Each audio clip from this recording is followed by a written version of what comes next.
திருவாசகத்துக்கு உருகாதவங்க ஒரு வாசகத்துக்கும் உருக மாட்டாங்க.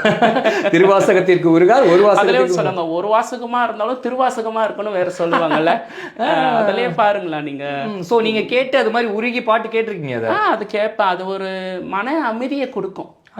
அது ஒரு அது அந்த அந்த சொற்கள்லாம் நம்மளுக்கு சில வார்த்தைகள் தெரியலனாலும் ஒரு அந்த அன்னாடிக்கும் கேட்கும்போது அது ஒரு பரிச்சயம் ஆகுதுல.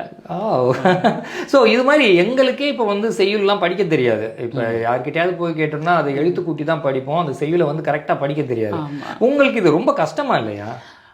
அதாவது ஒரு வாட்டி படித்தா அது வராது. இப்போ நம்ம தமிழ் உச்சரிப்பே நீங்கள் சொல்கிற சில வார்த்தைகள் வந்து அந்த ரா லா என்னமெல்லாம் வரும், கஷ்டமாக இருக்கும். பேச பேச அது நார்மலாக ஆயிடுதுல. அதாவது நம்ம அன்றாடம் யூஸ் பண்ணும்போது இப்போ நானே வச்சுக்கிட்டேன்னு நான் எனக்கே மறந்துட்டேன். சைனீஸில் யோசிக்கிறதே இல்லை, எதுவுமே இல்லாமல் தமிழ் தான் வந்து எங்குள்ளே பேசிக்கிட்டு போது தமிழை தான் பேசிக்கிட்டு இருக்கிறேன்.